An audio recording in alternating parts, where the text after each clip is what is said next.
kami tahu karena pribadi yang mengorkestrakan semuanya adalah pribadi yang baik. Maka apa yang keluar dari Tuhan pasti yang terbaik. Kami gak ragu Tuhan sama pribadi-Mu. Mungkin kami ragu ketika melihat apa yang terjadi di sekeliling kami, apa yang sedang kami hadapi, apa yang dialami keluarga kami, apa yang hari-hari ini sudah kami jalani. Tapi kami gak ragu sama Tuhan yang memegang kehidupan kami. Karena kebaikan-Mu sudah ditunjukkan di salib itu, waktu Yesus menyerahkan nyawanya menjadi korban supaya menebus kami dari dosa. Tidak ada pribadi yang sebaik itu. Terima kasih Tuhan Yesus. Roh Kudus, sore hari ini buka pikiran kami seperti Engkau membuka pikiran dua murid yang berjalan menuju Emmaus. Di tengah perjalanan Tuhan bertemu mereka. Kami berdoa di tengah firman Tuhan kami dengar, kami bertemu Tuhan. Dan kami dibukakan pikirannya. Kami boleh melihat bahwa semua yang tertulis di firman Tuhan ini menuju kepada satu orang, satu pribadi, Juru Selamat dan Tuhan, Yesus Kristus, pointing us to you, Jesus. Terima kasih Tuhan, dan aku berdoa biar kami tidak hanya mendengar, tidak hanya menjadi sebuah conviction, tapi menjadi sebuah action. Kami boleh berubah cara berpikirnya dan cara merasanya berubah, cara bertindaknya berubah. At the end hidup kami gak sama lagi Tuhan. Terima kasih Roh Kudus, kami tahu tidak ada orang yang waktu mereka baca firman dan mempraktekkan nilai-nilai dalam firman ini dan hidup mereka tidak diubahkan. Gak ada yang seperti itu. Semua orang yang membaca firman, mengaplikasikan nilai-nilai yang ada di dalamnya, maka hidupnya akan drastically change. Dan itu kami percaya itu yang kami lakukan. Kami sedang kumpul di sini bukan untuk sebuah ibadah saja. Kami kumpul untuk jadi murid Yesus dan dimuridkan oleh firman Tuhan. Karena kami tahu kami punya tugas dari hari Senin sampai Sabtu untuk memuridkan orang lain. Terima kasih Tuhan, kami serahkan waktu ini, jadikan kami pelaku firman-Mu. Ubah hidup kami Roh Kudus. Di dalam nama Yesus kami berdoa. Setiap kita siap untuk firman Tuhan, sama-sama katakan. Terima kasih, tepuk tangan yang meriah buat Tuhan. Selamat tinggal teman-teman semua. Haleluya. Saya percaya kita semua diberkati dengan pujian penyembahan, amin. Hadirat Tuhan teman-teman bisa rasain sendiri, dan itulah Roh Kudus ya. Kita nggak selalu melihat secara fisik, tapi kita selalu bisa merasakannya di hati kita. Dan hari ini kita ada di part yang terakhir atau part yang ketiga dari Pulling Down Stronghold. Oke. Jadi sedikit review buat teman-teman yang mungkin nggak datang di minggu pertama atau skip di minggu kedua. Kita lagi ada di series yang judulnya Pulling Down Stronghold. Nah, stronghold di sini bukan bicara soal kubu peperangan karena kita lagi ada di musim-musim perang ya, tapi ini diambil dari cerita di Alkitab, secara khusus dari kitab Korintus. Nah, stronghold yang dimaksud bukanlah stronghold real, tapi stronghold ini ada di pikiran kita, yang kalau kita nggak hati-hati ini bisa jadi real, oke? Nanti kita akan lihat cerita dari firman Tuhan, tapi kita samakan persepsi dulu. Stronghold di sini adalah kebohongan, katakan kebohongan, oke, yang dipercaya dan dijaga seperti benteng sehingga membentuk cara hidup yang salah. Jadi di zaman itu ada sebuah benteng di Korintus, makanya pada saat Paulus menulis surat ke Korintus, dia menggunakan istilah stronghold atau benteng karena orang Korintus tahu bentuknya stronghold itu kayak apa. Tapi Paulus tuh lagi bilang stronghold ini bukan real, stronghold ini ada di pikiran kamu. Dan kalau kamu terus percaya kebohongan yang ada di pikiran kamu, maka itu akan mempengaruhi apa yang kamu rasa, apa yang kamu rasa akan mempengaruhi tindakanmu, dan tindakanmu yang konsisten tadi akan mempengaruhi hasil hidupmu. Oke? Makanya kalau Tuhan mau ubah kita, yang pertama dia kerjakan adalah mengubah cara berpikir kita. Ya, mengerti, katakan amin. Yang dia ubah adalah cara berpikir kita. Nah, kita akan melihat dari cerita Gideon, Hakim-Hakim 6, 7, dan 8. Kita akan ekspositori dari cerita ini. Walaupun gak semua ayat mungkin kita bisa baca, tapi mari kita belajar sama-sama apa yang terjadi sama Gideon, apa yang terjadi sama bangsa Israel. Waktu itu bangsa Israel ada di masa hakim-hakim, mereka belum punya raja, belum ada Raja Saul, belum ada Raja Daud. Ya, mereka hidup di masa judges atau hakim. Nah, hakim di sini beda dengan hakim yang sekarang, bukan hakim di pengadilan, ketok palu, bukan. Hakim di sini itu bicara soal pemimpin-pemimpin regional berdasarkan sukunya masing-masing. Nah, apa yang terjadi? Di sini ditulis, tetapi orang Israel melakukan apa yang jahat di mata Tuhan, sebab itu Tuhan menyerahkan mereka ke dalam tangan orang Midian. Berapa lama? 7 tahun lamanya. Dan selama itu orang Midian berkuasa atas orang Israel. Terus Koko pakai bahasa Inggrisnya. The Midianites were so cruel that the Israelites made hiding places for themselves in the mountains, caves, and strongholds. Oke, jadi mereka sedang dijajah sama suku Midian atau orang Midian. Dan orang Midian ini sangat kejam. Dan itu membuat mereka tuh harus berlindung di tempat-tempat seperti gunung, gua, dan stronghold. Oke, jadi they are live in the real stronghold. Tapi itu semua berawal bukan dari keadaan mereka, tapi dimulai dari pikiran mereka. Oke, yuk kita lihat apa sih yang sebenarnya terjadi. Setiap kali orang Israel selesai menabur, ini kekejaman orang Midian ya.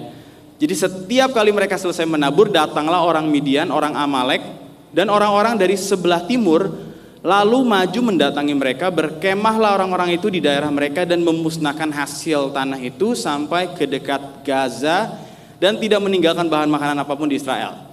Jadi biasanya mereka akan datang bersama dengan unta-unta. Jadi orang Midian ini orang yang dari padang gurun. Jadi kalau lagi musim harvest, panen, musuh ini datang, stay di situ dan menghabiskan semua hasil tanah mereka lalu kemudian pergi.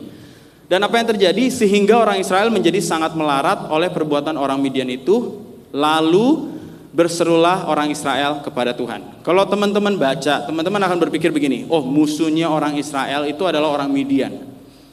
Dan kita berpikir yang harus diperangi adalah orang Midiannya. Tapi sebenarnya the Midianites were not their real enemy. Kalian tahu kenapa Israel bisa ada di momen seperti ini, di kondisi seperti ini? Ini alasannya. Kalau kita tarik mundur di Hakim-Hakim 2, ini yang terjadi sama bangsa Israel. Setelah Yosua bin Nun mati pada umur 120 tahun, bangkitlah sesudah mereka angkatan lain yang tidak mengenal Tuhan ataupun perbuatan yang dilakukannya bagi orang Israel. Oke. Lalu apa yang terjadi? Angkatan yang baru ini mereka meninggalkan Tuhan, Allah nenek moyang mereka yang telah membawa mereka keluar dari tanah Mesir. Lalu mengikuti Allah lain dari antara Allah bangsa-bangsa di sekeliling mereka dan sujud menyembah kepada Allah lain tersebut. Sehingga sama-sama baca yang di garis bawah 1, 2, 3, mereka menyakiti hati Tuhan. Demikianlah mereka meninggalkan Tuhan dan beribadah kepada Baal dan para Asitoret. Jadi Baal dan para Asitoret ini adalah Allah dari orang Amori. Bukan orang Midian loh ya. Bukan orang Midian. Mereka menyembah Baal dan Asitoret. Mereka meninggalkan Tuhan yang membawa mereka keluar dari Mesir dan menyembah Allah orang Amori. Jadi musuh mereka sebenarnya bukan orang Midian. Musuh mereka adalah penyembahan berhala yang ada di dalam bangsa itu sendiri. Gara-gara ini mereka meninggalkan Tuhan dan menyakiti hati Tuhan. Coba baca baik-baik yang di bold ya. Mereka meninggalkan Tuhan. Tidak ditulis Tuhan meninggalkan mereka, betul? Tapi nanti coba perhatikan apa yang ada di pikiran Gideon waktu dia melihat Tuhan. Oke? Jadi ini Hakim-Hakim 2. Nah, lalu kemudian karena bangsa ini tadi sangat tertekan dan sangat melarat, kemudian mereka berseru kepada Tuhan. Oke? Nah, apa yang dilakukan oleh Tuhan? Datanglah malaikat Tuhan dan duduk di bawah pohon tarbantin di Ofra, kepunyaan Yoas, orang Abiezer itu. Sedang Gideon, anaknya Yoas, mengirik gandum dalam tempat pemerasan anggur agar tersembunyi bagi orang Midian. Oke? Jadi Gideon lagi ngirik gandum di tempat pemerasan anggur. Ngirik gandum harusnya di tempat terbuka supaya angin akan menerbangkan gandum-gandum yang gak ada isinya, ya. Ngirik gandum di tempat terbuka, meras anggur di tempat tertutup supaya aromanya tidak terbawa angin. Oke, tapi yang dilakukan Gideon adalah dia sedang bersembunyi, melakukan hal yang harusnya di tempat terbuka tapi dilakukan di tempat tertutup.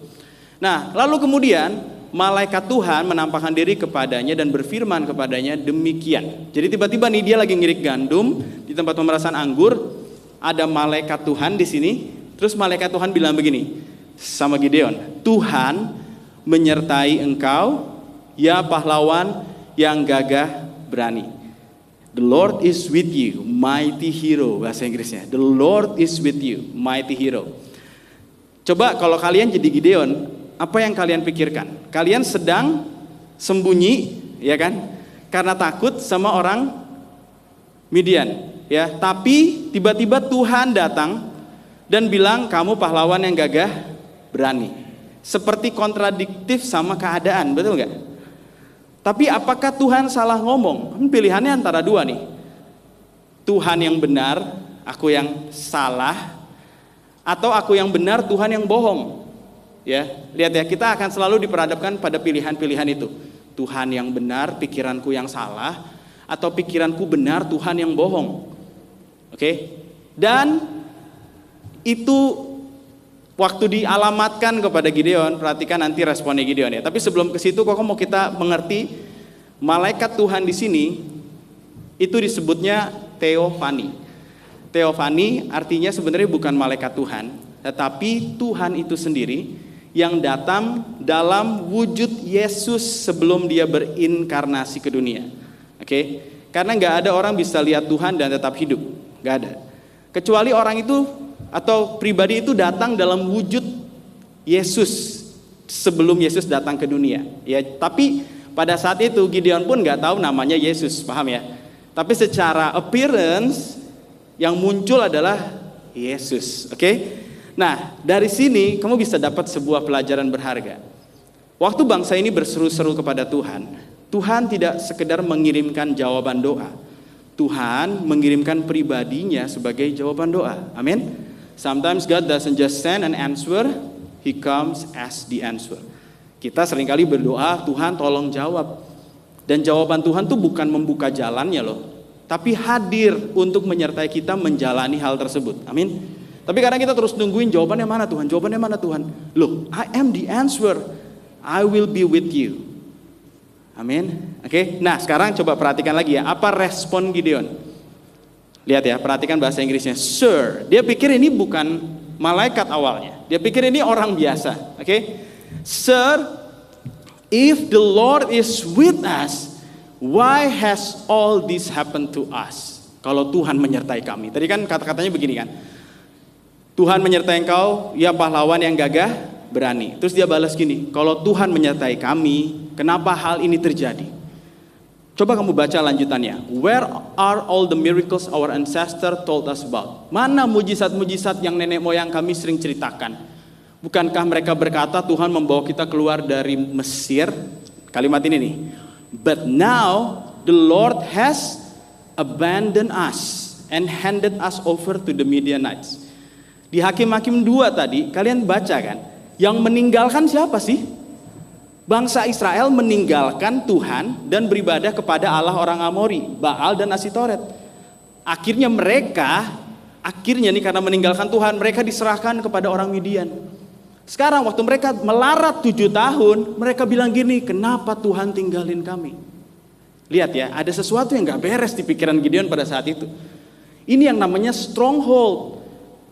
Bangsamu yang meninggalkan aku, tapi sekarang kamu framing Tuhan yang meninggalkan kamu. Itu namanya stronghold, kebohongan yang dipercaya dan dijaga. Akhirnya membuat Gideon dan seluruh bangsa Israel itu merasa Tuhan tidak hadir buat mereka. Tuhan gak ada buat mereka. Berapa banyak kita juga mungkin punya pikiran seperti itu. Kalau boleh jujur, ditarik mundur, keadaan kita hari ini adalah konsekuensi dari dosa kita di masa lalu dan keputusan kita untuk tidak mengikuti tuntunan Dia di masa lalu. Terus waktu kita end up seperti hari ini dengan semua masalah atau konsekuensi dosa yang sedang kita jalanin, kita bilang ini, Tuhan di mana? Mana katanya Tuhan baik? Loh, ini namanya victim mentality, ngerti ya? Ini namanya mentalitas korban. Kamu loh yang ninggalin Tuhan, sekarang kamu yang jadi korbannya. Dan ini stronghold guys. Coba lihat baik-baik. The lies yang ada di pikiran Gideon dan seluruh bangsa Israel adalah bangsa Israel ditindas oleh orang Midian karena Tuhan buang kami. Kami kayak gini karena Tuhan buang kami. The truth, bangsa Israel ditindas oleh orang Midian karena mereka memilih menyembah Baal, Asitoret dan membuang Tuhan. Lihat ya. Kalau ini terus terjadi, mereka akan selalu melihat Tuhan sebagai musuh dan memframing Tuhan sebagai orang jahat.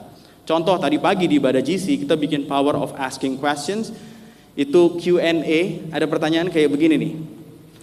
Mengapa ada begitu banyak penderitaan di dunia ini jika Tuhan itu penuh kasih? Lihat ya. Seakan-akan Tuhan menyebabkan semua penderitaan yang terjadi di dunia. Ini pertanyaan ini muncul dari anak SMP, SMA, ya, JC, ibadah tadi pagi jam 10. Dengan tanpa sadar ya, seringkali kita nge-framing Tuhan sebagai pribadi yang jahat. Kalau Tuhan baik, penuh kasih, kenapa? Padahal suffering atau penderitaan itu bukan berasal dari Tuhan, amin. Tapi berasal dari dosa. Suffering is the result of sin. Okay? And we are living in the world that corrupted by sin. Sistem di dunia ini udah broken sama dosa. Jadi gak heran kamu akan terus-menerus menemukan penderitaan, ketidakadilan. Karena hidup di dunia yang penuh dengan manusia yang jatuh dalam dosa. Justru Yesus datang untuk menebus kita dari dosa. Itulah kenapa dia disebut all loving God, Allah yang penuh kasih. Amin. Nah, ini yang terjadi, ini stronghold pertama yang ada di pikiran Gideon. Makanya waktu firman Tuhan datang, dia langsung nolak gitu. Nah, sekarang perhatikan stronghold kedua yang ada di pikiran Gideon. Dia bilang gini, where are all the miracles our ancestor told us about? Didn't they say bla bla bla. Oke. Dengan kata lain dia bilang gini, mana Tuhan? Aku dengar katanya dia hebat. Aku dengar katanya dia setia. Katanya dia buat banyak mujizat. Mana? Mungkin Allah yang aku kenal ini dulu hebat, sekarang tidak sehebat itu lagi. Maybe he used to work with many miracles, but now is rarely happen ya. Sekarang udah mulai jarang kali ya. Mungkin Tuhannya berubah gitu. Nggak sekeren, nggak sekuat dulu. Mungkin Tuhannya bertambah umur kali. Jadi dia udah lebih tua sekarang, skillnya udah nggak sekeren dulu, udah nggak seaktif dulu dan lain sebagainya. Ngerti ya? Biasanya ada disappointment karena apa? Apa yang kita pernah dengar dan apa yang kita lihat. Dan kalau ini terus berlanjut, kita akan muncul satu stronghold, temennya adalah discouragement. Oke? Discouragement. Nah, discouragement ini akhirnya kita mulai kehilangan iman kepada Tuhan.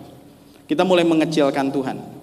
Stronghold di mana seseorang merasa kecewa karena harapannya tidak terpenuhi, sehingga perlahan kehilangan semangat, harapan, dan keyakinan untuk terus percaya bahwa Tuhan masih bekerja. Kalian tahu kenyataannya apa? Perhatikan ya. This is the lies. Kuasa Tuhan sudah berubah. God used to be powerful, but not anymore. Kalian tahu, the truth adalah, kalau kita percepat ceritanya ya, ini yang terjadi. Kuasa Tuhan gak pernah berubah. Dan di Hakim-Hakim 7 kamu akan menemukan Hakim-Hakim 7 dan 8 di mana Tuhan memimpin Gideon dari 32.000 orang melawan 135.000. Tuhan bilang gini, 32.000 kebanyakan. Kurangin. Oke. Lalu setelah dikurangin masih kebanyakan, disuruh Tuhan kurangin lagi sampai sisa 300 orang. Terus 300 orang ini mendatangi perkemahan musuh yang totalnya kurang lebih 135.000.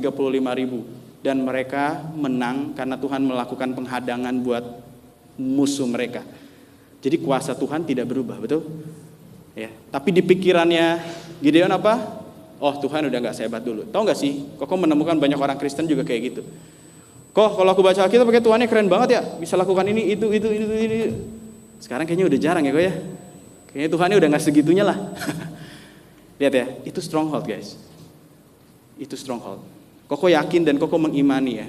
There will be no discrepancy between what we read here and what we see in our life. Amin. Gak akan ada perbedaan. Karena Roh Kudus yang ada di cerita ini ada di hidup kita sekarang. I do believe. Kalaupun ada orang gak percaya, koko bilang koko percaya. Koko percaya. Gak melihat bukan berarti Tuhan gak bekerja. Oke? I have faith on the Holy Spirit. He is work today. Ya, dia kuasanya sama dulu, sekarang selamanya. So start to speak blessing, start to speak healing. Kalau ada yang sakit, start to speak healing. Aku berdoa dan longing sekali, semua yang kita lihat di sini terjadi di hidup kita hari-hari ini. Amin. Cast out demons, healing all disease, and preach the kingdom of God.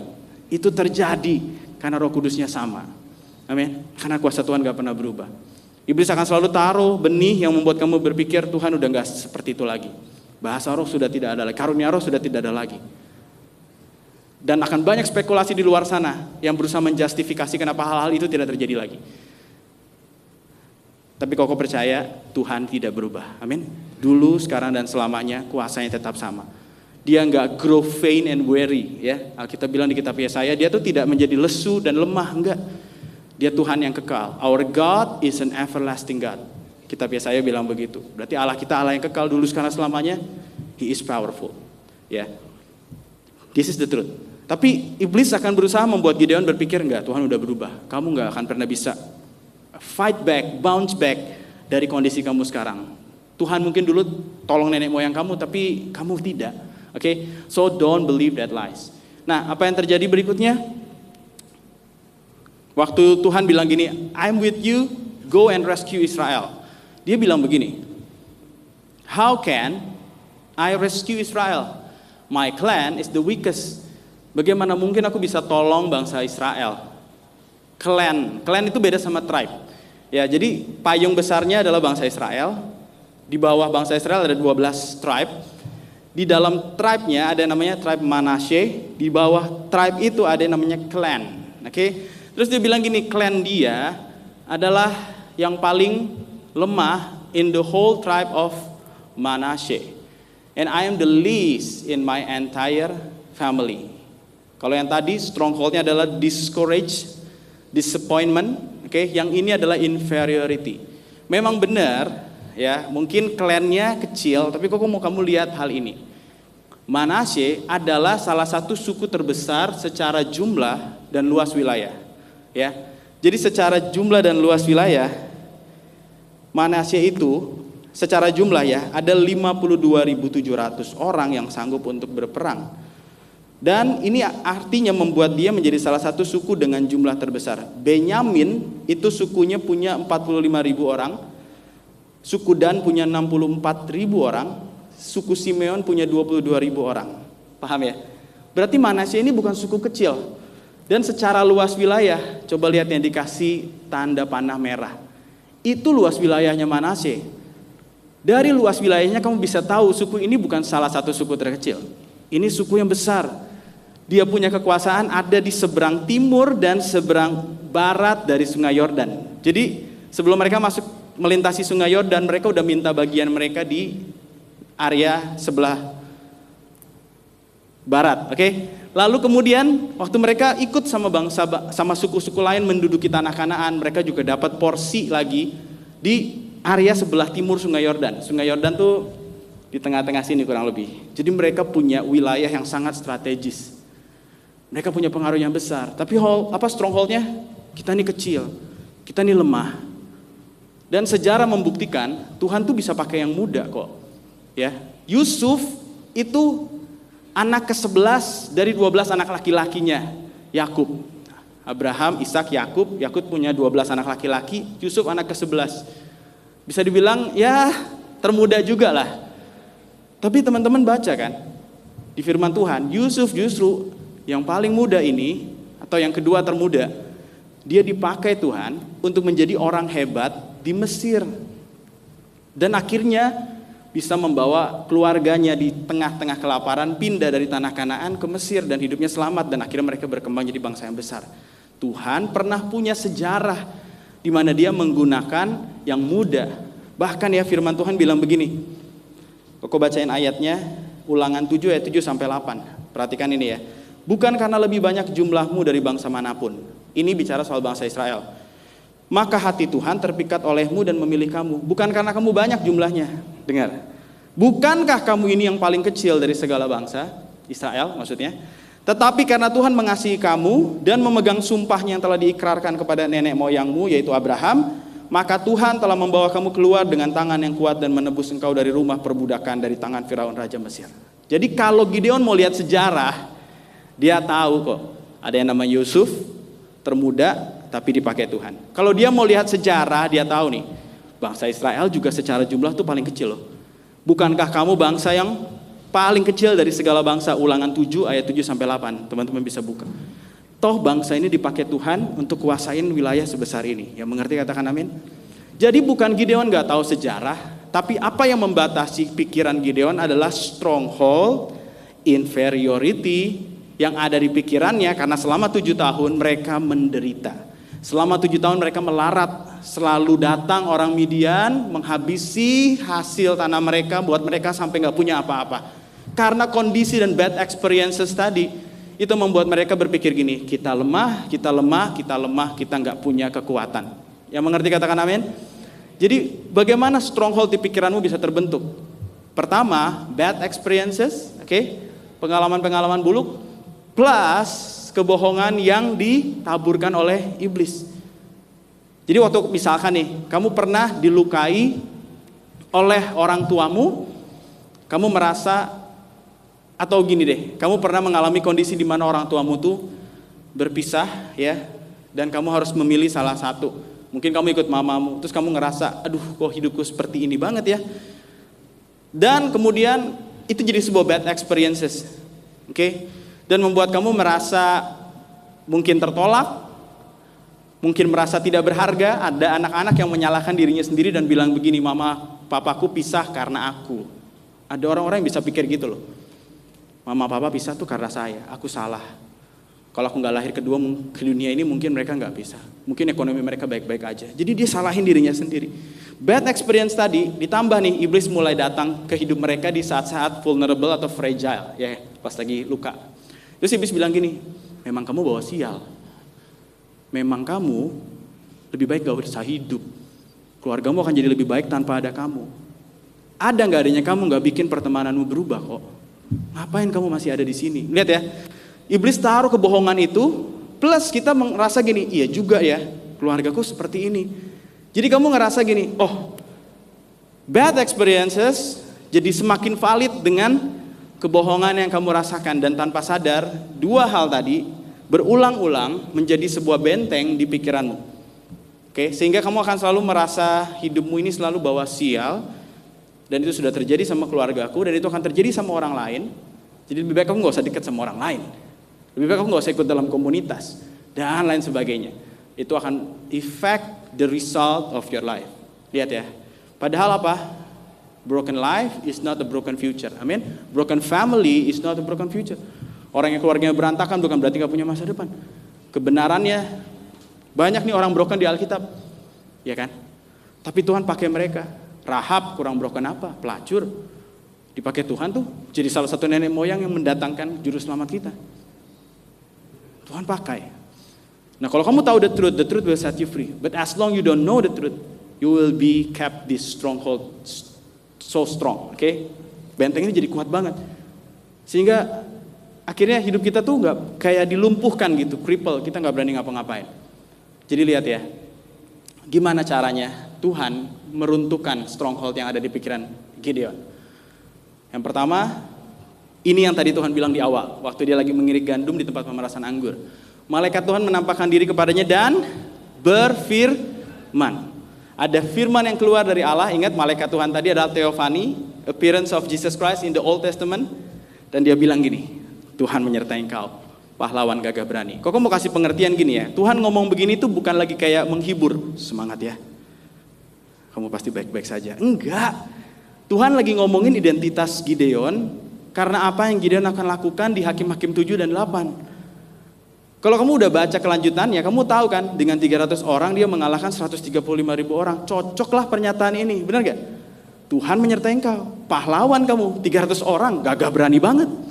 Lawan 135.000, wah, gagah berani banget. Berarti Tuhan gak asal ngomong.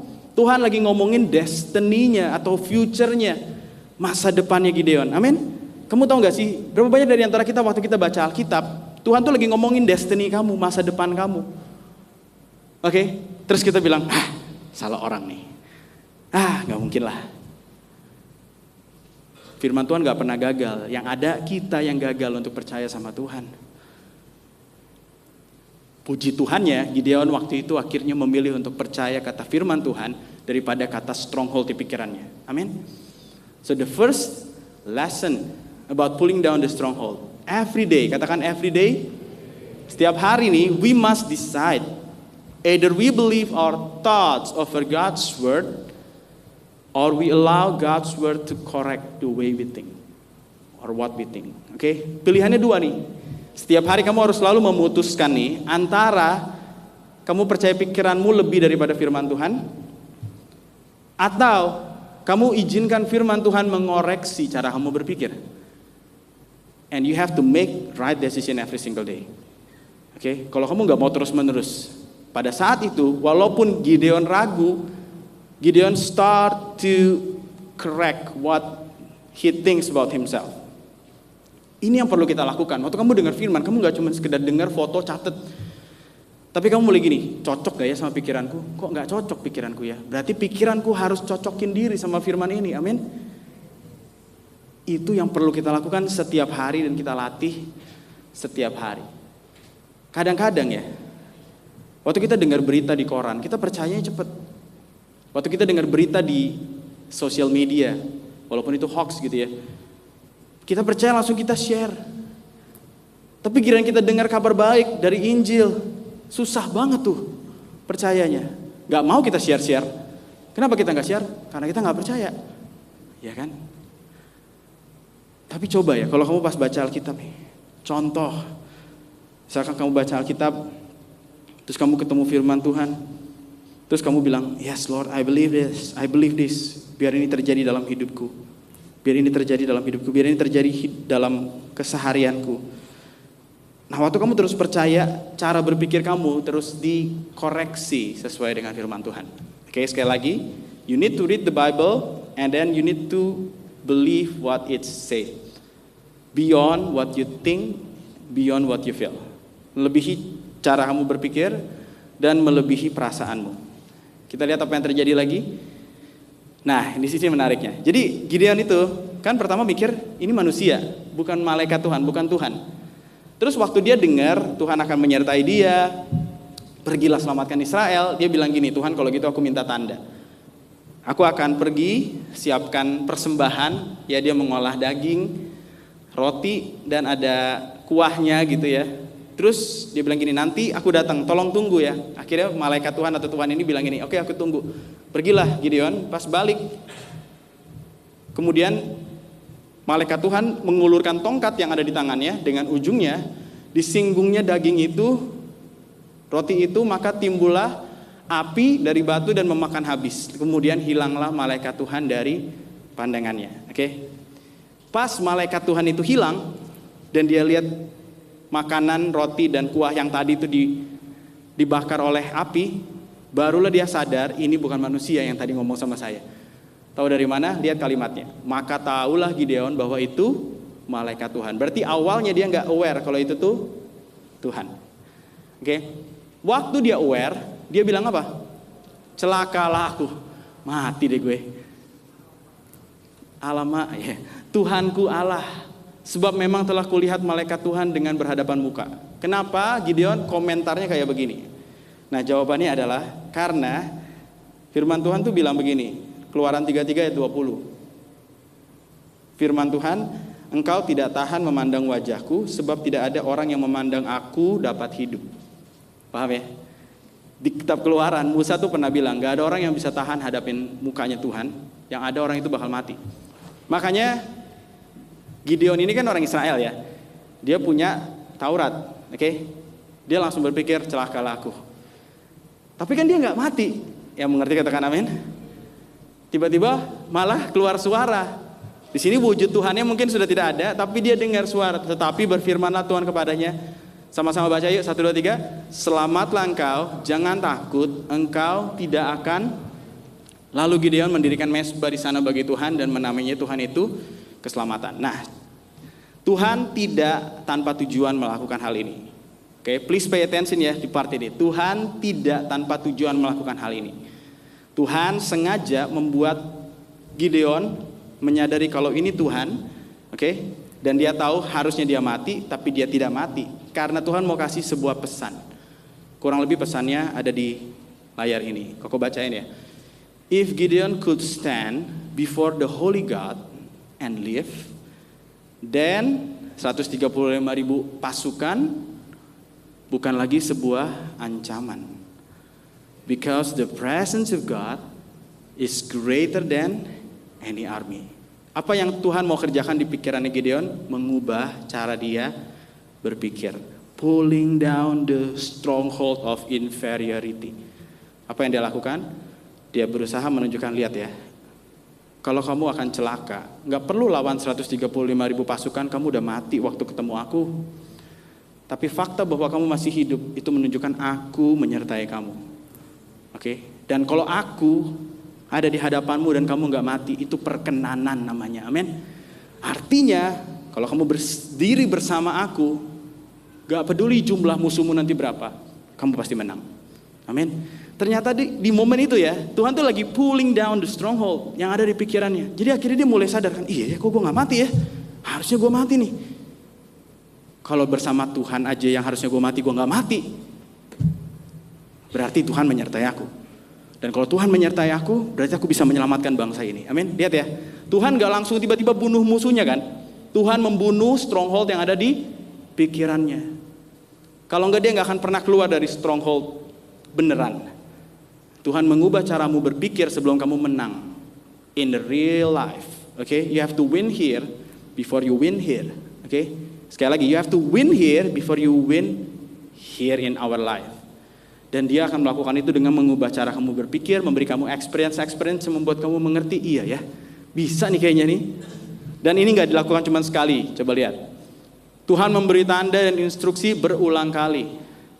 Oke? Gideon waktu dia mau menyerang musuhnya, dia minta tanda.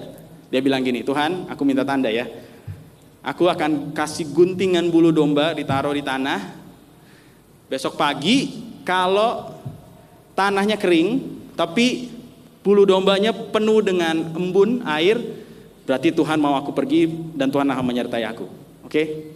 Padahal dia udah lihat tanda-tanda sebelumnya kan, tapi dia perlu tanda lagi untuk meneguhkan dia ini karena dia masih punya keraguan. Jadi Tuhan tuh mengerti banget kalau kita masih punya keraguan. Amin. Dan Tuhan tuh gak kayak upset dan udahlah gak usah kalau gitu. Dia gak kayak gitu ya. Oke. Terus sesudah itu besok pagi dia ambil guntingan bulu domba ini, terus dia peres airnya 1 cawan penuh. Ya, kalau cuman embun-embun sedikit ya Tuhan tuh kayak mau kasih, lu minta embun, lu minta bulunya basah, bukan basah, banjir gua kasih.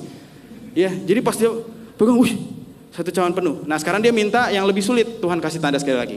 Sekarang guntingan bulu dombanya kering, tanahnya berembun.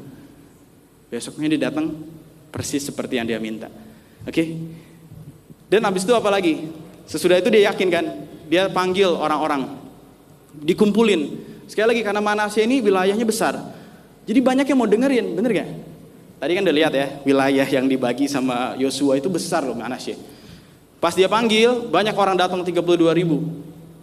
Terus Tuhan bilang, ini kebanyakan. Kalau kamu melawan musuh dan kamu menang, kamu akan merasa ini karena kita hebat. Kurangin. Dikurangin. Yang takut boleh pulang. Pulanglah mereka. Ya. Sisanya disuruh Tuhan ke sungai, terus minum. Dan waktu mereka minum, ada yang minumnya tuh pakai tangan. Ada yang langsung mulutnya ke sungai, ke air. Terus disuruh pisahin. Kok rasa Tuhan juga tahu nih, dia nggak mau langsung tentukan ya kan, pisahin. Ternyata yang lebih dikit yang mana? Yang angkat pakai tangan dan minum pakai tangan. Terus dia bilang ya udah yang ini nih, kamu pergi sama yang ini nih, yang jumlahnya lebih dikit, totalnya 300. Lihat ya, itu tuntunan Tuhan tuh. Nah dia udah datang 300 nih, kalian bayangin aja sama 300 kan udah semangat nih. Tiba-tiba lihat musuhnya, 135.000 nih. Katanya itu seperti semut gitu, kayak pasir gitu, kayak banyak banget ini musuh. Kita cuma 300 orang. Jadi wajar gak sih Gideon lagu lagi? Wajar. Tahu gak? Kalau kalian baca ya, ayatnya tuh bilang kurang lebih gini, kalau kamu takut, kamu turun bawa bujangmu namanya Pura. Ya bukan pura-pura, namanya Pura. Oke? Bawa bujangmu namanya Pura, turun ke perkemahan, ngendap-ngendap gitu. Nanti kamu akan tahu apa yang harus kamu lakukan. Dia turunlah sama si Pura ini. Waktu dia lagi ngumpet nih, dia dengar ada prajurit yang lagi berkemah. Itu tuh mimpi. Mimpinya adalah dia bilang gini, aku tuh mimpi ada roti jelai turun dari pegunungan, terus menghancurkan semua perkemahan kita. Terus temennya yang kasih arti mimpinya, temen musuhnya ini ya, sesama prajurit bilang gini, itu pasti Gideon dan tentaranya. Dia telah menyerahkan kita kepada Allah Israel. Waktu Gideon dengar gitu kan, langsung dia sujud menyembah Tuhan. Nanti baca ya, Hakim-Hakim 7, Hakim-Hakim 8. Dia langsung sujud menyembah Tuhan, dia langsung balik ke atas, langsung dibilang, ayo perang gitu ya. Mereka aja udah mimpi kok, mimpinya aja diterjemahin sama temennya sendiri lagi. Kalau mereka tuh akan kalah gitu. Dan akhirnya, singkat cerita ya, mereka tuh cuma pakai apa? Mereka nggak pakai pedang. Mereka pakai obor, ya, terus ada kayak kendi gitu, sama satu lagi shofar sangkakala, ya. Jadi nggak ada pedang. Terus mereka bagi 300 dibagi 3 ya. Jadi ada 3 bagian. Terus mereka begini, mereka pecahin kendinya, perang gitu ya. Mereka tiup shofar, terus mereka teriak ini, pedang untuk Allah dan pedang untuk Gideon, padahal nggak bawa pedang. Terus bangkitlah nih semua orang di perkemahan, panik, attack, dibuatlah Tuhan, mereka tuh saling confused, terus mereka saling membunuh satu sama lain. Dan akhirnya ada sebagian kabur dikejar juga sama Gideon dan prajuritnya. Lihat ya, Tuhan gak berubah kan? Kuasanya sama dulu, sekarang, dan selamanya. Apa yang membatasi mereka? Pikirannya, strongholdnya. Kenapa stronghold itu ada? Karena mereka menyembah orang dewa Baal dan Asitoret. Lihat ya, itu yang terjadi. Dan apa yang kita bisa pelajari dari semua hal ini? Katakan overtime. The voice of God reshapes you. Jadi Tuhan gak lakukan ini sekali aja guys. Ya, Tuhan akan lakukan ini nih overtime. Lagi dan lagi, berulang. Tuhan kasih tuntunan, Tuhan kasih tanda, Tuhan kasih instruksi, Tuhan kasih firman, Tuhan kasih khotbah, Tuhan kasih teman cool yang ngomong ke kamu, dan lain sebagainya. Overtime, the voice of God akan mengubah kamu dengan cara apa? Renewing your mind. Oke. Setelah mindnya berubah, lihat berikutnya apa? Restoring your courage. Ingat ya, kalau selalu bilang apa yang kamu pikir mempengaruhi apa yang kamu rasa. Kalau kamu pikir Tuhan udah ninggalin kamu, pasti perasaanmu takut terus. Tapi Tuhan masih tunjukkan, aku ada bersama kamu, dan harusnya kamu mati pun kamu gak mati, karena kamu udah melihat aku. Renewing pikirannya Gideon, akhirnya mulai punya courage. Minta tanda lagi, guntingan bulu domba, basah, terus kering, dikasih lagi. Renewing mindnya lagi, hatinya semakin punya courage, keberanian. Terus saja begitu, sampai udah di depan musuh nih, dikasih tanda lagi, ya kan? Turun aja dengar apa yang akan terjadi. Wah, mereka mimpi, arti mimpinya gini. Renewing mind, muncul courage, benar-benar menang. Amin. That's the way it works. The Holy Spirit wants to change your mind over time. Makanya baca Alkitab jangan seminggu sekali. Amin. Ke gereja jangan sebulan sekali. Datanglah gereja tiap minggu. Bacalah kitab tiap hari. Semakin kita sering membiarkan pikiran kita terekspos sama firman Tuhan, semakin cepat perubahan pola pikirmu, semakin cepat perubahan perasaanmu.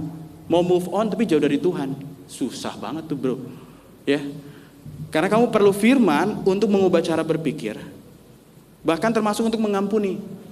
Ada orang yang, aku nggak mau ngampuni. Nantilah kalau udah bisa ngampunin baru ke gereja. Loh, justru kamu ke gereja biar cara berpikirmu diubah. Kalau kamu tunggu moodmu muncul, nggak muncul-muncul. Karena orang yang membuat kamu kesel juga masih hidup sampai sekarang dan masih bikin kamu kesel.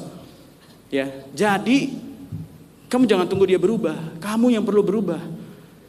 Dan Tuhan mengubah kamu lewat apa? Caramu berpikir, caramu merasa, and at the end kamu ketemu orangnya dan orang yang nggak berubah, kamunya udah berubah. Amin. Kamu nggak lagi nih kena panah api si jahat, fiery dart. Kenapa? Karena di pikiran kamu udah ada stronghold yang baru, bukan kebohongan tapi kebenaran. Amin. Bukan ketakutan tapi damai sejahtera. Dan itu yang membuat, kok aku bisa ya? Situasinya nggak berubah nih. Keluargaku masih belum berubah tapi aku udah bisa. Kenapa ya? Because the voice of God again and again over time reshape you. Nah terakhir,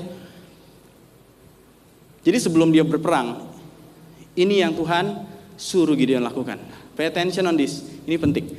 The night the Lord said, that night ya, hari itu juga di mana dia tadi datang pagi-pagi tadi, ya, engkau adalah pahlawan yang gagah berani, aku menyertai engkau.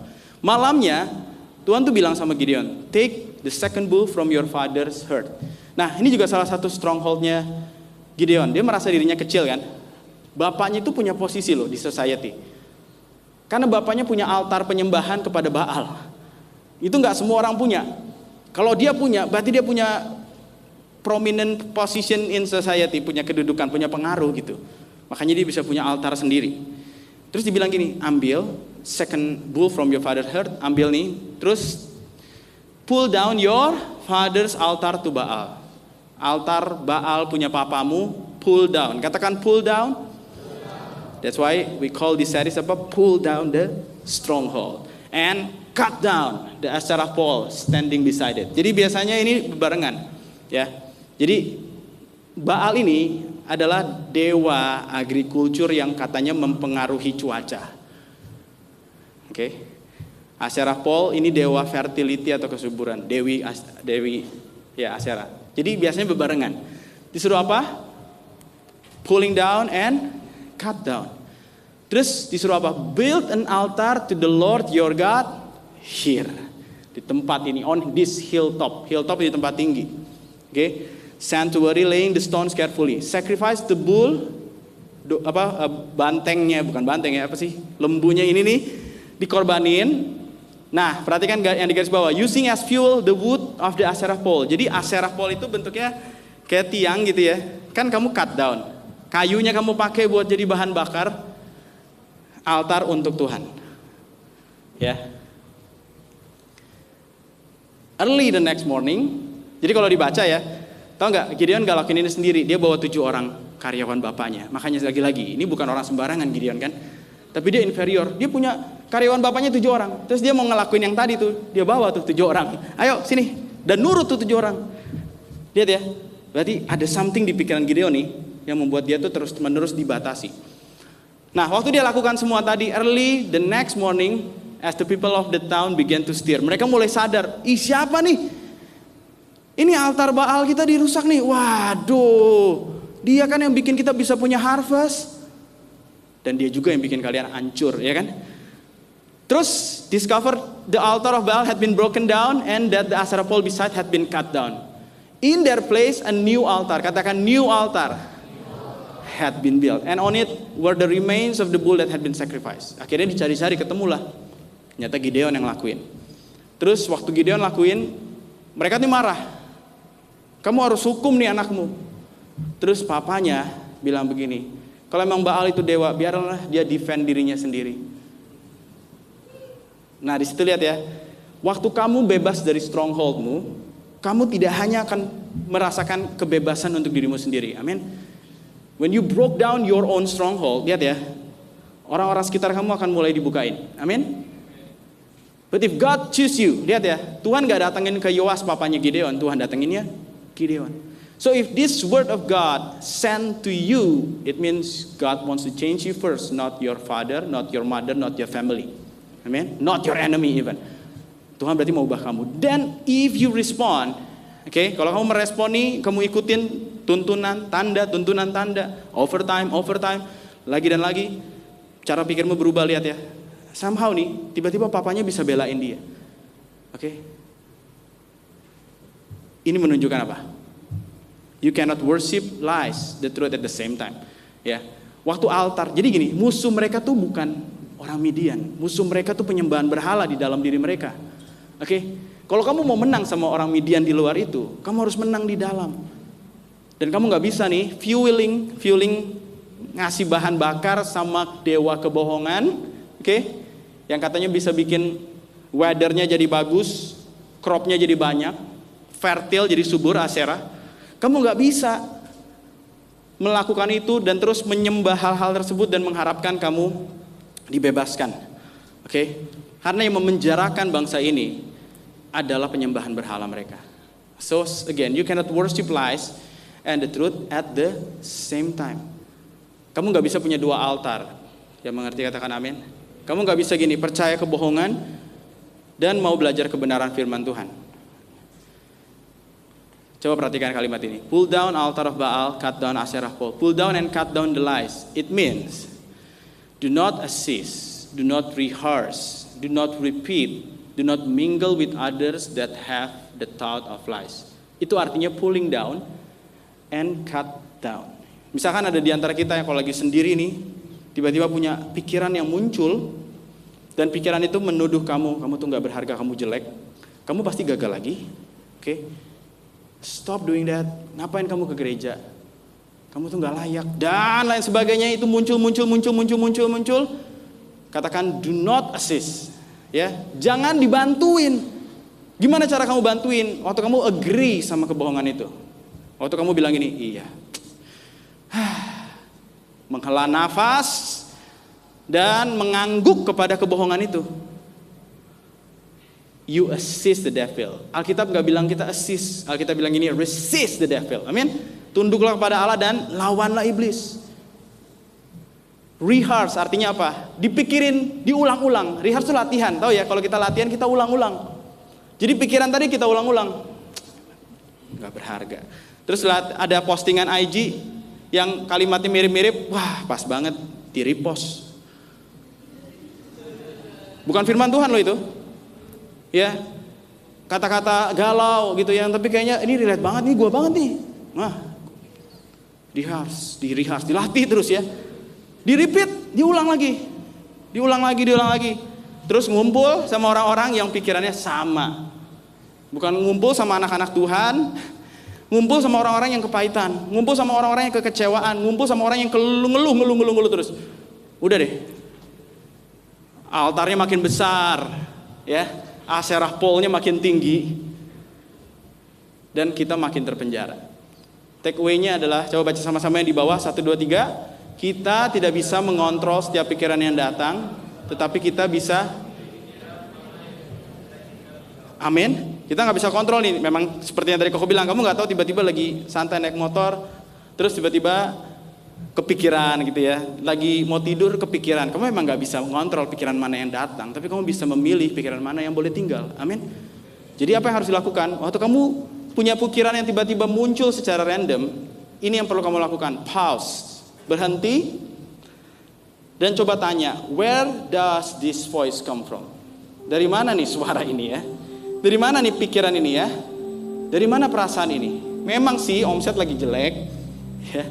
Memang sih ini gue lagi stuck nih. Bisnis lagi susah, barang gak masuk-masuk nih. Belum lagi ada selat kita yang tertutup, selat Hormuz gitu ya.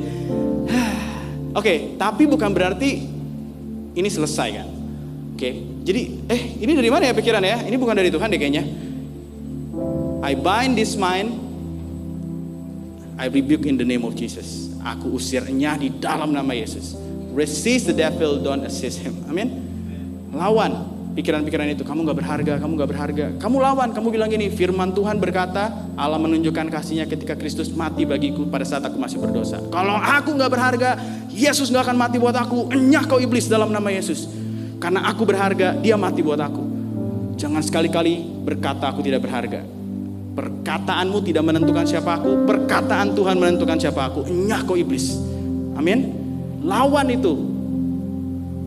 Bangsa Israel dikasih tanah perjanjian sama Tuhan. Tetap mereka harus perang. Amin. Bangsa Israel dikasih tanah perjanjian nih. Tapi tetap pas saat mereka mau masuk, mereka harus perang. Artinya apa? Kamu juga harus memerangi semua pikiran-pikiran dan kuasa kegelapan yang mencoba menguasai kamu. Amin. Kamu harus melawan itu and take dominion over what already promised to you. Ambil alih, lawan, ya, lawan. Pause, oke. Take the thought captive. Ambil pikiran yang bukan dari Tuhan, tangkap dia dan bilang, enyah kau dalam nama Yesus. Firman Tuhan bilang begini, I do believe on His word, not you. Get behind me, Satan. Enyah kau iblis dalam nama Yesus. Pornografi mungkin boleh datang lagi.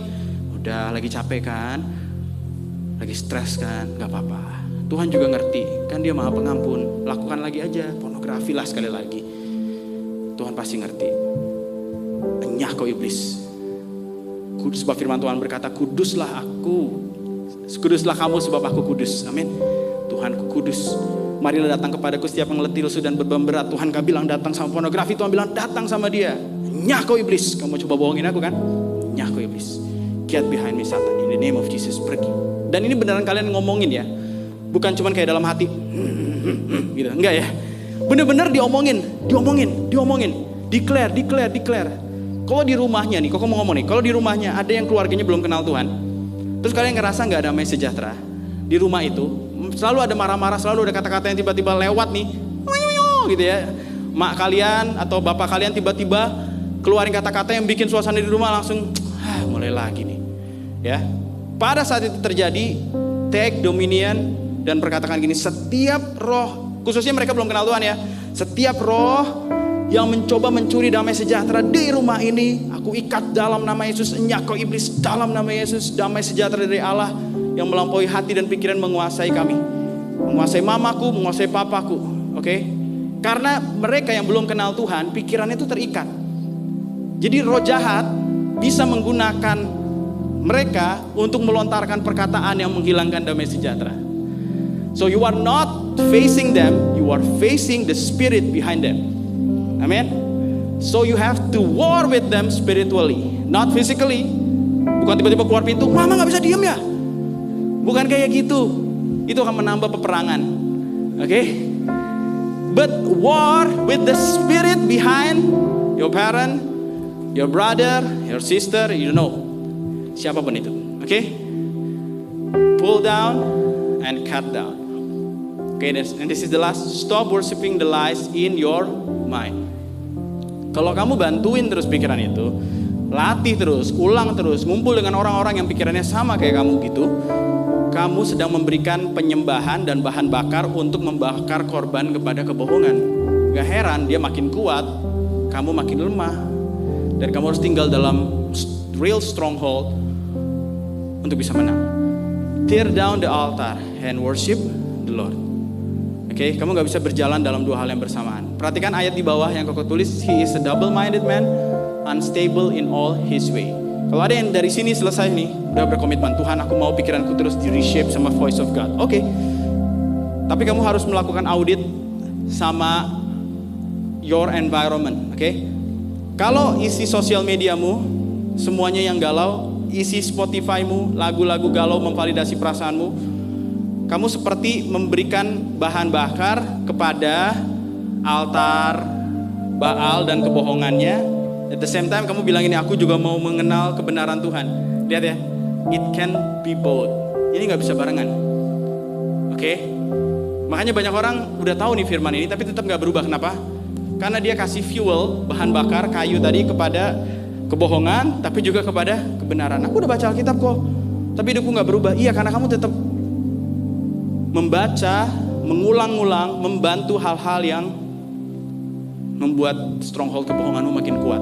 So you need to cut down, you need to pull down. Nah, jadi coba identifikasi ya, hal-hal apa sih yang bikin kamu tuh terus tervalidasi? Lagu-lagu apa sih yang bikin pikiran kamu makin tervalidasi gitu, dan membuat kamu tuh semakin ngerasa this is my world, I start to have peace with this gitu. Aku mulai berdamai dari sama hal ini. Kayak memang aku gak berguna, aku udah mulai menerima sih hal itu. Cut down, pull down, amin. Jangan dengerin hal-hal tersebut, karena kalau kamu double minded, kamu akan gak stabil. Aku mau tutup dengan tragic ending dari Gideon. Gideon menang, tapi kalah. Dia menang lawan Baal, dia menang lawan Midian, Amalek, 135.000, jadi sejarah. Orang mulai datang sama dia dan bilang begini, Gideon jadilah raja buat kami. Gideon keren banget jawabannya, dia bilang gini, enggak, aku gak mau, Tuhanlah raja atas kalian. Keren. Tapi dia minta satu hal, emas dan perhiasan hasil rampasan dari perang itu boleh gak kasih ke aku? Dikumpulin ada 19 kilo. Terus dia pakai emas itu dan semua perhiasan tadi, dia buat sebuah efod. Efod itu baju seperti yang teman-teman lihat di depan. Efod ini hanya ada di bait suci dan biasanya digunakan untuk mencari kehendak Tuhan. Jadi biasanya si imam akan pakai baju ini dan berdoa mencari kehendak Tuhan. Sayangnya ya, Gideon tuh membuat hal ini dan menaruhnya di wilayah dia, sehingga akhirnya orang-orang yang harusnya datang sujud menyembah Tuhan di Silo. Silo tuh tempat di mana ada kemah suci pada saat itu, ya. Akhirnya orang-orang malah datang ke sini dan menyembah efod Gideon. Dan itu membuat akhirnya bangsa ini kembali jatuh dalam penyembahan berhala. 40 tahun dia aman. Setelah selesai, Gideon meninggal, bangsa ini kembali menyembah dewa-dewa berhala. Lihat ya, how tragic endingnya. Dan itu ada di Alkitab. Ini menunjukkan apa sih? Bukan menunjukkan kegagalan Tuhan, tapi menunjukkan bahwa kegagalan manusia untuk menjadi selamat. Kita tuh nggak bisa selamat, ya kan? Angel minggu lalu bilang kan, hati ini apa? Hati ini begitu parah penyakitnya. Perasaan kita nih parah banget penyakitnya. Kita butuh sesuatu yang bisa mengubah hati kita. Kita butuh juru selamat. Dan kitab Yeskiel menubuatkan hal ini. Coba lihat tulisannya. Aku akan bacain buat kalian. I will give you a new heart and a new spirit. Put a new spirit in you. I will remove from you your heart of stone and give you a heart of flesh. It is a change of heart produced by the Spirit. Semua hakim-hakim di perjanjian lama, dia punya prestasi, but at the end selalu gagal. Di ujungnya selalu gagal. Daud jatuh dalam dosa, Salomo sempat menyimpang juga. Lihat ya, failure, menunjukkan bahwa kita tuh butuh juru selamat yang sejati. Dan itu bicara tentang Yesus. Waktu dia datang, dia akan kasih kamu hati yang baru dan menaruh Roh Kudus di dalam kamu. Dan perubahan itu akan terjadi. It is a change of heart produced by the Spirit. Thanks God, hari ini Yesus sudah lahir, mati buat kita, bangkit, naik ke surga dan memberikan Roh Kudusnya. Penggenapannya sudah terjadi hari ini. Amin. Sehingga perubahan kita bisa jadi sebuah perubahan yang permanen dan membuat kita masuk dalam hidup yang kekal. Dan inilah how to pulling down the stronghold. Amin. You need to come to Jesus and receive the Holy Spirit and let the Holy Spirit lead you to read the Bible, apply in your mind, believe in your heart, change your action. Dan waktu itu terus terjadi over time, kamu akan melihat perubahan dalam hidup. Ayo kita bangkit berdiri sama-sama.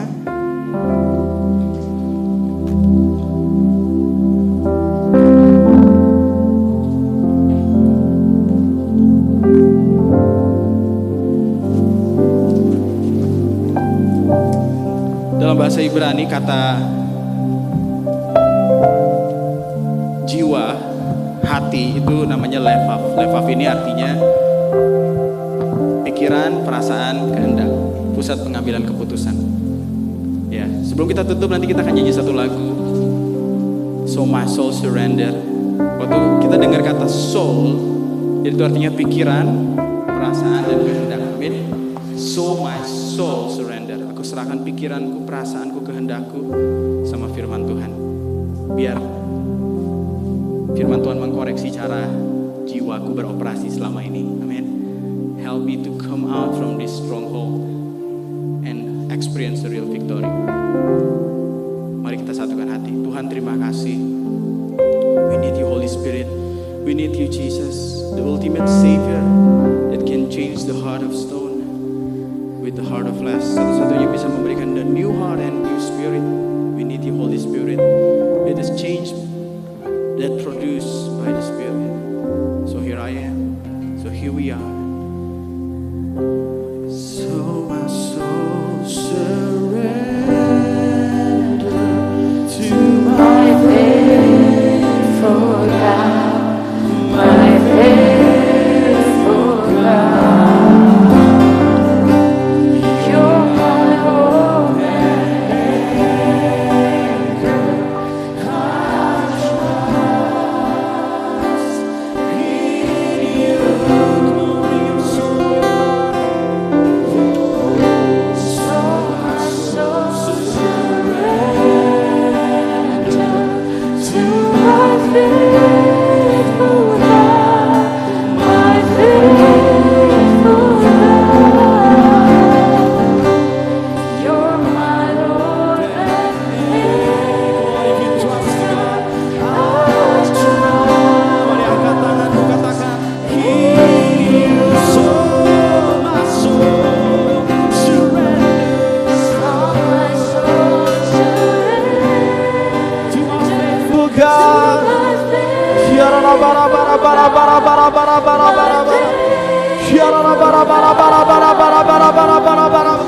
You're my hope and end. Come on, if you trust God, I trust in you, so my soul. Oh Lord, we surrender. We surrender. Cut down, break down, pull it down. Come on, we sing and trust in you.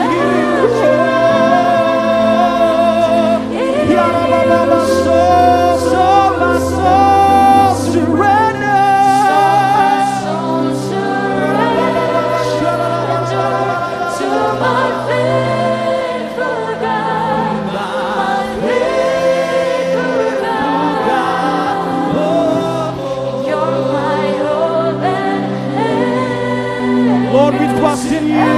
Lord, we trust in you. Where would I be? Where would I be? Not for your grace. Not for your grace. That rescued me. Amen. My life surrender. Mari angkat kedua tanganmu dengan penuh penyerahan diri. Where would I be, Lord? Where would I be?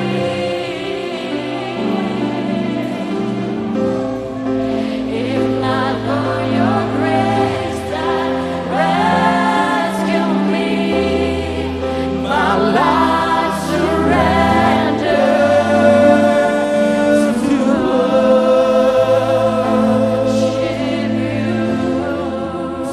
Soul surrender to you.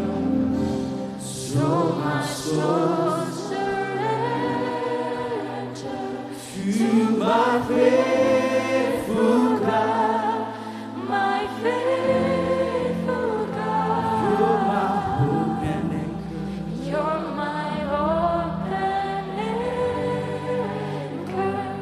I trust in you. Tuhan Yesus, terima kasih. Sebelum kita tutup dalam doa, jika ada di antara kita yang seringkali bergumul dalam pikiranmu, perasaanmu, seperti apa yang Gideon alami, kamu merasa Tuhan membuang kamu, Tuhan meninggalkan kamu, kind of victim mentality, dan kamu sadar itu aku, Tuhan. Atau di antara kamu ada yang merasa disappointed, discouraged, kok dulu Tuhan tolong, sekarang enggak ya. Tuhan ini udah berubah mungkin. Atau kamu merasa inferior, rendah diri, minder, padahal kenyataannya ada banyak orang yang lebih sulit dari kamu. Kalau kamu pernah assist this kind of thinking, membantu hal-hal pikiran-pikiran ini, itu sama seperti kita sedang worshiping the Baal and worshiping the Ashtoreth. You cannot have both altar. You have to cut down and pull down those altar so you can have the new altar. Hari ini, kalau kamu orang yang pernah mengalami hal itu, aku minta kamu lakukan hal yang sederhana. Taruh tangan kananmu di dada, taruh tangan kirimu di kepalamu. Mari ikuti doa ini. Tuhan Yesus, itu aku, itu altar yang ada di pikiranku.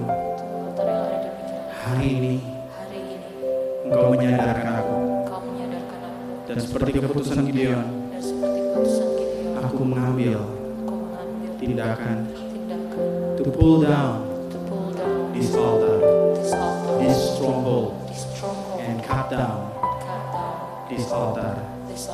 Di dalam nama Yesus, nyah kau iblis yang menaruh setiap pikiran kebohongan. I command you, come out in Jesus' name. Keluar di dalam nama Yesus. Tidak lagi bersembunyi di balik pikiranku. I choose to believe on what God say. Lebih daripada pikiran kebohongan. I I choose to believe the truth and I reject the lies. In the name of Jesus. Roh Kudus, berikan aku hati yang baru. Berikan aku rohmu dan hasilkan perubahan. Cara berpikir over time lewat firman-Mu. Aku percaya kemenangan akan aku alami waktu aku menang di pikiranku. Di dalam nama Yesus. Di dalam nama Yesus. Di dalam nama Yesus. Haleluya, sama-sama katakan amin. Tepuk tangan buat Tuhan Yesus. Yuk sama-sama kita angkat tangan kita. Terima berkat dari Tuhan. Tuhan memberkati engkau dan melindungi engkau. Ia menyinari engkau dengan wajahnya dan memberi engkau kasih karunia. Ia menghadapkan wajahnya kepadamu dan memberi engkau damai sejahtera. Terimalah berkat dari Allah Bapa di surga, di dalam Yesus Kristus satu-satunya Tuhan dan Juru Selamat, dan persekutuan yang manis dengan Roh Kudus yang akan terus produce a change of heart di pikiranmu, di perasaanmu, dan membentuk hidupmu menjadi baru, membuat kamu mengalami kemenangan. Waktu kamu melihat itu, orang-orang akan melihat itu juga. Terima kasih Tuhan Yesus, kami terima berkat-Mu hanya di dalam nama Tuhan Yesus dan kita yang sudah